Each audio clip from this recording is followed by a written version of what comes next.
Alright guys, this is Matt from Team KD and we have George here Hey. who just topped at our locals with a unique Bardock deck. It's mono yellow apes. So we'll go ahead and get into it. Alright, so I play the Bardock leader that when you swing on another leader, you draw a card just for early game draws. It's pretty nice. And the Awaken is the untap 2 energy, so if you're like playing an aggro deck, you don't have to be scared of tapping out because you can get to the Awakened state and then use Nimbus or something because you know that's the best block or negate in the game.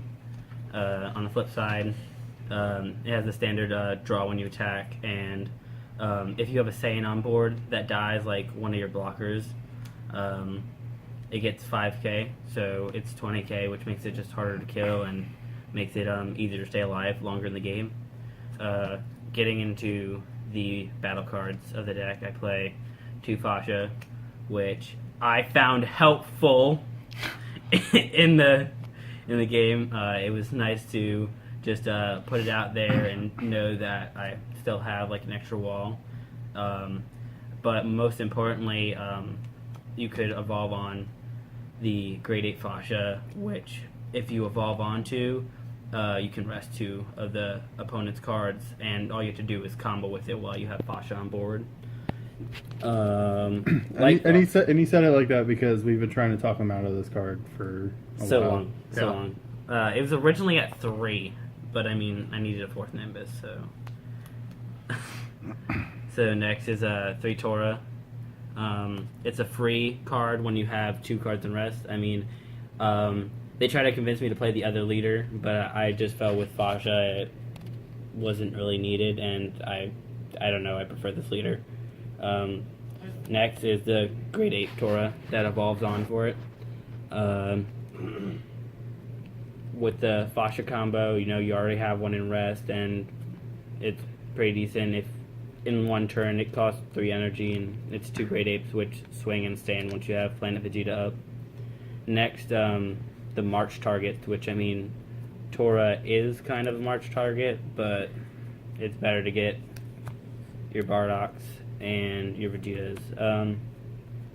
They're pretty standard.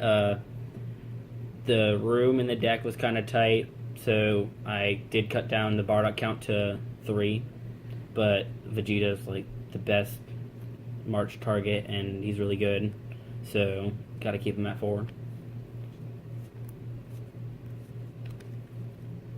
Next would is there a particular reason why you've only played 3 Bardocks?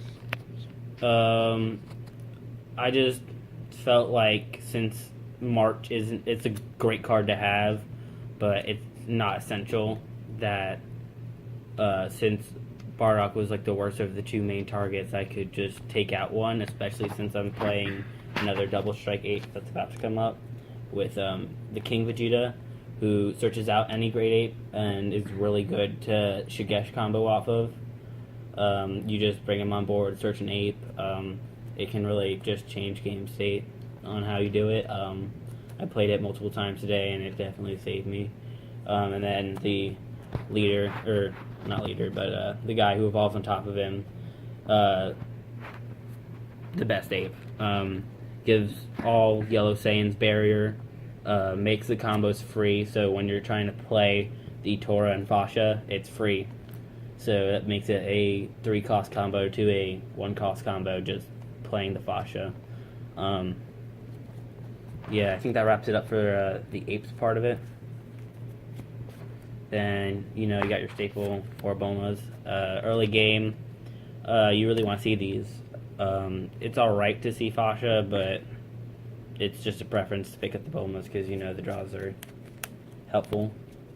Then I played 3 no opening Son Gokus, and it's just because the deck needs Self-Awaken. In the game that you're playing, if somebody just holds you out at 7 or 8 life, you can just really get wrecked as they outspeed you because the Awaken side is so good, and the fact that when you awaken you get the 2 extra, which really helps you explode. So, really thought the pun intended. Oh yeah, the next card is Explosive Son Goku, or okay. Explosive Spirit. Right. And I played 2 just because I want to see him, not all the time, and it's a searchable target off of Planet Vegeta. Might consider bumping up to 3, but would have to find room because I'm not getting rid of the Fashas. But definitely a great card, saves games all the time, especially with the cards that are going to come next, the Shigesh combos, which best super combo in the game. Explosive Spirit, Why wasn't King Vegeta. this card errata? Honestly, like, if this card was errata Mecha Frieza, it'd still be like kind of an issue, but not nearly to the same extent. Because they couldn't play battle cards as fast that are amazing, like the Saiyan 3-drops or lowers. Next, I play the 4 free blocker Gene Family of Justice. These are actually really good.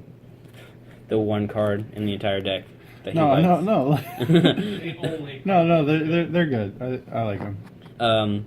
It especially helps out with the leader because it's a free blocker, and then you block, and he's at 20. It's really nice, and if you don't want to like sacrifice an 8 for his attack boost, so that like you can defend off attacks easier, it's a free blocker, and seeing her is always good.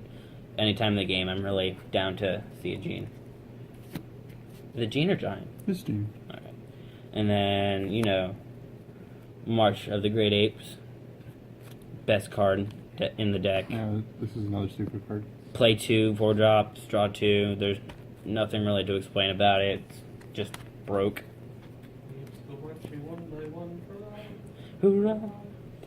Next is 4 Planet Vegeta. And again, like the March, it's really, there's no explanation to it. It's an amazing card, especially with how many extra apes I play and them all getting to stand. If I see it turn 1 and then I get like a Fasha Tora combo, then I could just have like constant attackers and blockers turn 2 and 3. No, on the opposite of that, what is it like when you don't see Planet?